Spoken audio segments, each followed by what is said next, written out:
The distance south from Sydney Harbour down to Botany Bay is a 45-minute trip by motorboat. This part of the coastline contains a score of shipwrecks. Large seas and high winds were not the only cause of these losses. Foggy conditions led to a number of large vessels being lost close to Sydney, the Malabar being the largest in 1931. The remains of her massive diesel engine is the wreck's most notable feature. Lifeboats successfully brought all personnel safely to the shore.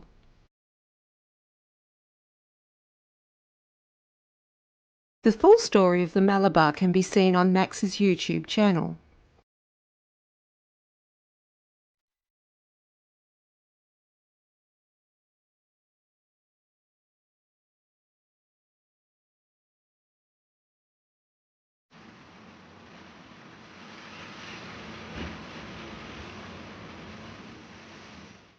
Six years later, another vessel met an early end due to fog. In May 1937, the collier Minmi grounded at the tip of Cape Banks on the north head of Botany Bay. In a dense fog at night, this collier Minmi ran on the rocks at Cape Banks near Sydney. With big seas pounding her side, the stricken ship was soon torn into two separate halves, and her superstructure battered in. With the aid of a lifeline, rescuers worked through the night to effect miraculous saves and brought 23 of the 25 members of the crew safely ashore. Since then, the tide has gone out. The wireless set that told the world of the crew's plight and brought assistance.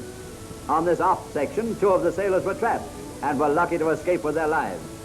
The Minmi was a speedy collier and had weathered some fierce gales in her many years of service on the Australian coast. The mariner's dreaded enemy, fog, again plays a sinister role in this tragedy of the sea. Army personnel stationed at Cape Banks worked in the dead of night and rescued all but 2 of her 25 crew. The severed stern section was eventually pushed a further 70 metres into the bay from the original grounding point and washed up onto the rocks. And there she has laid for almost 90 years, slowly succumbing to the elements.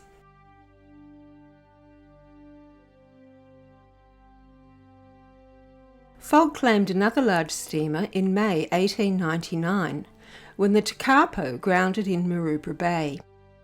Seas remained calm, enabling all personnel to safely abandon the vessel. The engine was salvaged and little remains visible except rusted plating and sections of the propeller shaft.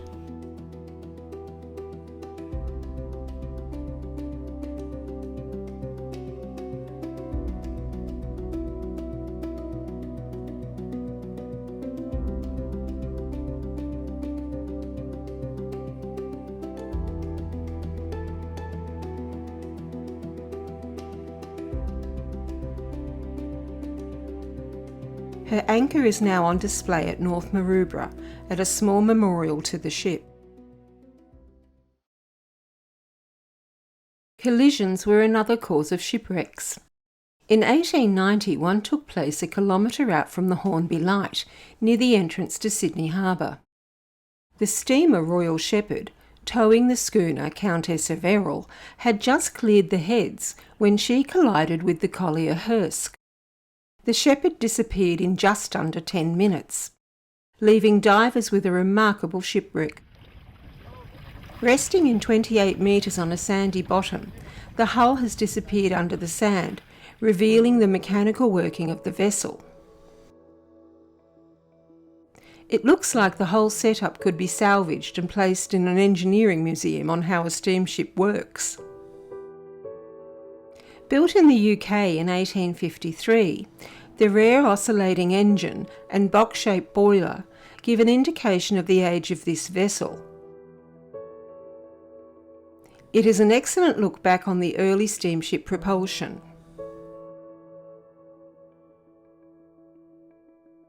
A swim along the propeller shaft leads to the 3-bladed prop. Owing to the urgency of his circumstances, the captain suddenly remembered the schooner he was towing. With his vessel sinking rapidly by the bow, he cut the hawser connecting both ships with an axe just in time.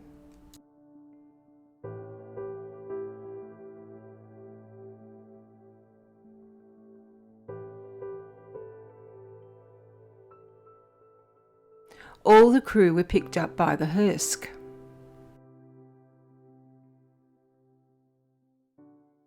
In a scene resembling this one, a small crowd gather for the launch of what appears to be an insignificant wooden steamship. Christened Dunmore after the south coast town by the wife of the owner, she is destined to be one of the most controversial ships in Australian maritime history. The Dunmore was built especially for the blue metal trade, operating from the gravel loader at Shell Harbour on the south coast of New South Wales. Her first incident was more unusual than tragic. Off Coldcliff in 1894, she lost part of her prop shaft and the propeller in deep water. However, the crew was able to sail the vessel to the safety of Sydney Harbour. Bradley's Head in Sydney Harbour had been the subject of many collisions and groundings over the years. The Dunmore contributed to a number of these after a minor collision with the Manly paddle ferry Brighton. Her third incident was far more serious. South of Botany Heads in the grounds of the Botany Bay National Park lies a mostly hidden cemetery. From 1881 to 1952, the area was used by the nearby Coast Hospital as a resting place for patients and staff who had succumbed to infectious diseases. About 50 graves are marked, but it is believed the gentle sloping hill contains the bodies of over 2,000 souls.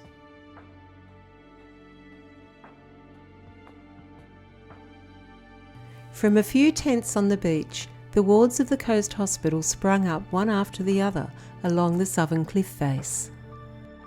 Australia's obsession with naming of places and institutions for the British royal family was at its height of popularity at the early part of last century, all to demonstrate Australia's loyalty to the Crown. After a visit to Sydney in 1934 by Queen Victoria's son, the Duke of Gloucester, 54 years of history of service and care by the Coast Hospital was forgotten and its name changed to Prince Henry Hospital. It was a decision made by some long-forgotten state politician with Buckingham Palace's approval, but without consultation with the management of the hospital. Staff at the hospital were overwhelmingly outraged by this decision. And even more insulting, the Duke never even visited the hospital during this tour. In the First World War, nurses could see the returning hospital ships heading for Sydney Harbour and knew within 24 hours their workload would soon increase. The original nurses' home was built adjacent to a pond, looking the part of a classic rural scene. The view from the wards would have been simply stunning and a wonderful place to recuperate. It was a view hidden by the dark of night that Dunmore's next incident would take place. The two main coal wharfs on the south coast of New South Wales were Sandon Point, commonly known as the Bulli Jetty. From the mines in the hills, small railways brought the coal to the jetty where it was loaded onto the various colliers.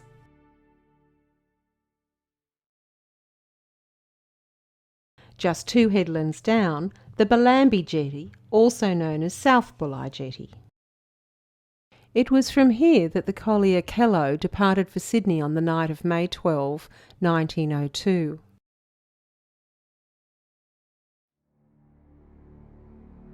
There are no known pictures of the ship, only this sketch, but her lines were similar to this collier, the Mount Kembla. From the 1860s to well into the 20th century, a fleet of coal-carrying ships followed the magnificent Illawarra escarpment to Sydney. Starting off with sailing vessels, then converted passenger steamers to purpose-built colliers, these vessels supplied the coal needs of the harbourside industry and the bunkers of visiting steamships. On the same night, the Dunmore left Sydney Harbour for her usual trip back to the gravel loader at Shell Harbour. After passing Botany Heads around 1:30 in the morning, the Kello and Dunmore collided just off the Coast Hospital. The wooden Dunmore slicing a fatal wound into the iron hull of the Kello. Nursing staff in the wards heard the shouting and the sound of the ship's whistles. However, in the darkness, were unclear of exactly what was going on. The Kello's captain, realising the situation was hopeless, ordered the crew to abandon ship. All 15 of the crew were picked up by the Dunmore. The Kello sank stern first within 15 minutes after the collision, so gently that a kerosene lamp positioned on the stern floated off and could be seen drifting for the duration of the rescue.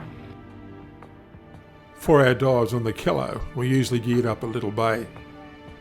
It's a calm day today, but when the sea's a little rough, it's always a good way to set the gear up in the comfort of calm water before the short trip out to the wreck.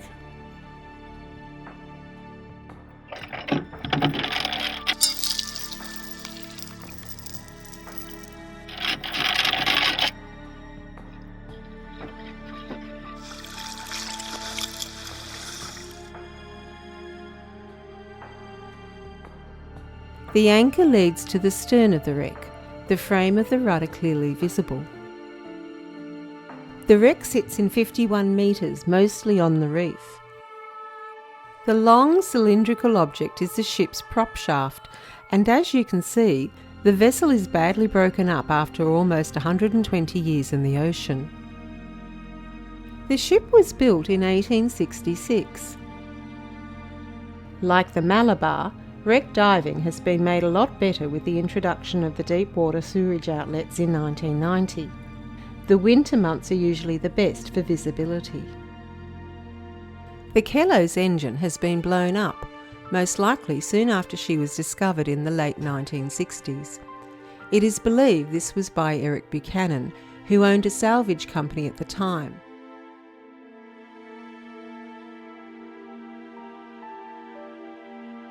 Max's friend, Andreas Timm, edges up the side of the structure. He was tragically lost, a victim of a diving accident several years after this footage. It is very unusual to see a school of pike on the wreck. In the 1980s, a large school of Tasmanian trumpeters were always seen around the boiler, but it seems to have disappeared after the wreck became more popular. The ship's donkey boiler lies off the port side.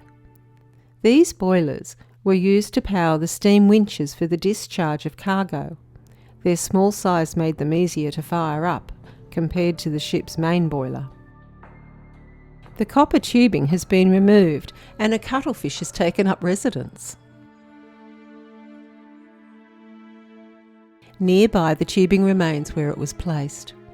Why go to so much trouble to remove it, only to leave it there? It is believed that Eric Buchanan, the diver responsible, suffered burns in a salvage operation near the same time and never returned to finish the job.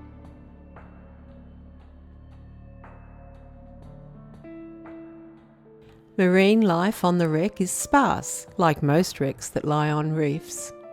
One might call her a true believer's shipwreck, of interest to those divers who see much more than mere junk lying across the ocean floor, rather a piece of history from events long ago. After the Kello's crew came on board the Dunmore, it was discovered that the ship was in danger of sinking.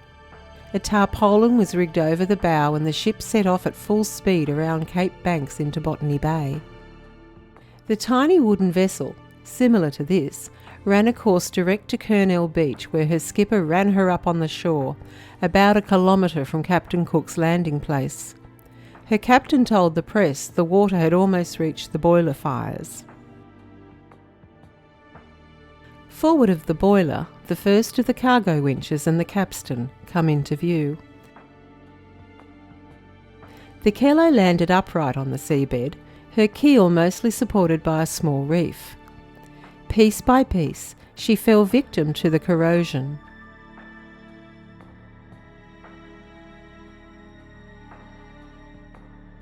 Kello's most interesting artefact is a single Trotman type anchor.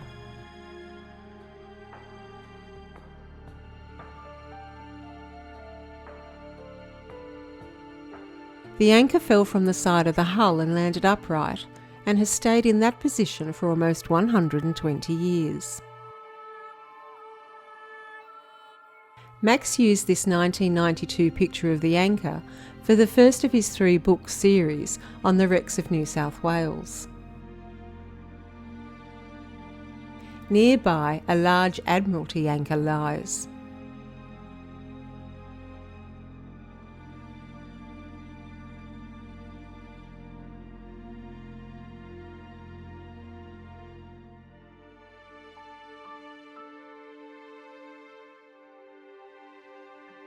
Following the prop shaft to our starting point reveals the severed shaft and the missing propeller.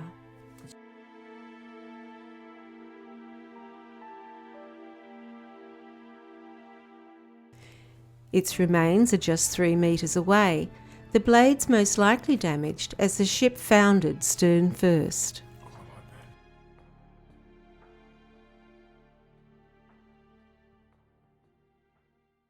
The Dunmore's next incident took place only a kilometre away from the Kello wreck. In 1906, on a routine voyage off the Long Bay headland, a volley of bullets hit the ship and the surrounding sea.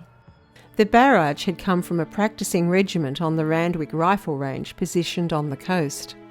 Bullets struck a lifeboat and buoy and the funnel. The quartermaster had to duck for cover, but no crew members were injured. The following year, the ship was moored in Blackwattle Bay in Sydney Harbour, discharging a load of coal. Crew on the Dunmore saw a group of approximately 200 angry Unionists approaching the ship. One of the Unionists produced a revolver and fired at one of the wanted men several times. Amazingly, the intended victim had his own gun and fired over the heads of the angry protesters. Police were nearby, expecting a confrontation, and with guns drawn, ordered the Unionists to stand back. 4 men faced the courts in the following weeks. The Dunmore's next incident would seal her fate in Australian maritime history. The Sydney Morning Herald broke the news of the tragedy and summed up the futility of the incident in its first paragraph. The greatest disaster that has ever happened in maritime history of Sydney Harbour, resulting in a deplorable loss of life under the most sensational circumstances, occurred in broad daylight and out of the track of heavy traffic of the harbour in a few minutes before 7 a.m. yesterday morning. In Sydney Harbour, on the morning of January 5, 1909, a steam pinnace from Garden Island pulled away from HMS Encounter, towing a sailing pinnace. There was approximately 65 sailors in the cutter, all dressed in their blue jackets.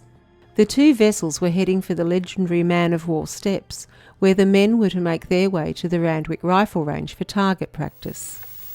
On the same morning, the Dunmore left Blues Point, North Sydney, for Woolloomooloo Bay. It was a beautiful clear summer's morning when the vessels approached each other 100 metres off Mrs. Macquarie's chair. In an act of pure stupidity, the helmsman of the steam pinnace cut across the bow of the Dunmore. The Navy vessel cleared the bow, but dragged the pinnace into the course of the Dunmore. The wooden steamer's bow ran clear over the pinnace, spilling the men into the water.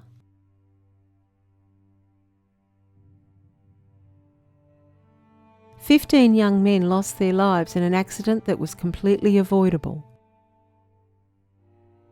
Although the Navy's quartermaster was found at fault, the court felt that Captain Hanson of the Dunmore could have done more to avoid the accident. His master certificate was cancelled for a period of 12 months.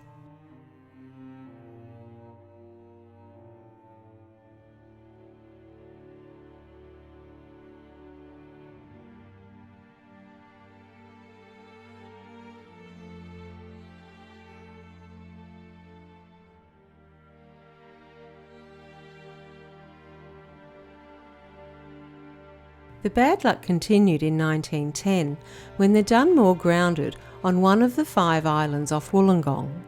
Later that year she collided with the steam launch Lady Hopeton. Off Sydney Heads in April 1914, Dunmore and the steamer Kiama came together in the dead of night.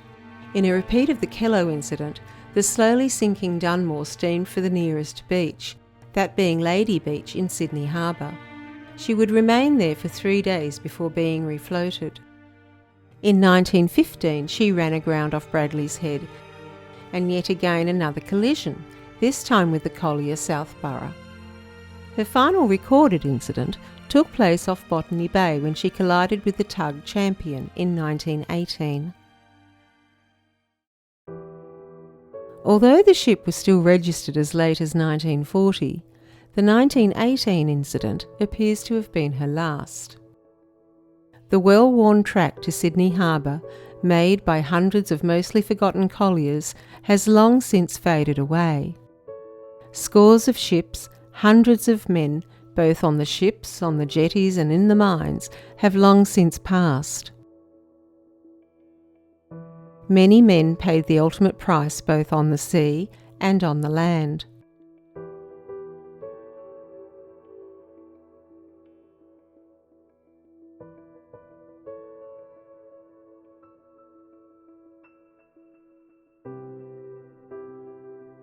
The small wooden steamer Dunmore came close to joining them on many occasions, but somehow she survived. Nevertheless, she left her indelible mark on the maritime history of New South Wales.